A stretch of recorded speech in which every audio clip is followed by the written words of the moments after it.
Hello, and welcome back to another Smoke Signal synopsis. In this video, we'll be looking at the May 1st, 2021 edition of the Smoke Signals newspaper.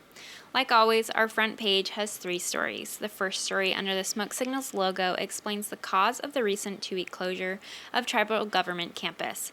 You can read how the 13 active COVID-19 cases moved work online, not only for Grand Ronde, but also the Willamina School District, which had 4 positive test results. That story is continued on page 11.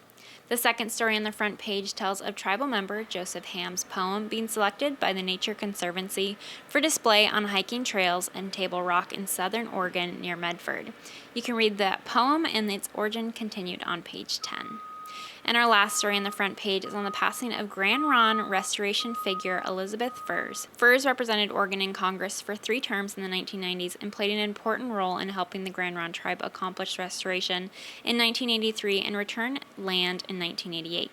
You can read Furs' story continued on page 5. Moving down to page 3, during the Tuesday, April 27th Legislative Action Committee hearing, it was reported that Spirit Mountain Casino is on track for a possible record-breaking year. Tribal Council member Steve Bob Sr. made the report to membership and said the casino continues to do very well. It's kind of surprising to everybody, but certainly welcomed. After cancellation of 2020's ceremonial fishing at Willamette Falls, the Confederated Tribes of Grand Ronde will finally resume excursions on Tuesdays and Thursdays in May. You can read more on that on page 4. On page 5, we have Tribal Council meetings in April consisted mainly of making appointments and reappointments to special event boards and committees. You can read that full list of appointments on page 5.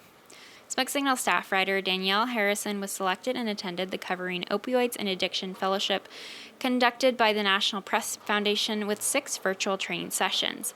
She wrote an in-depth story on that training on page 6 and a reflection on page 7.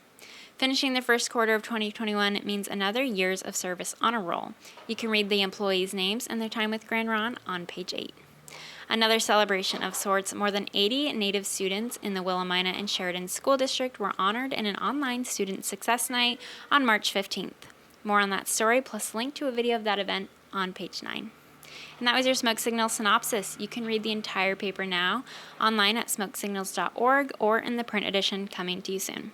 I'm Kamaya, the social media digital journalist for Smoke Signals.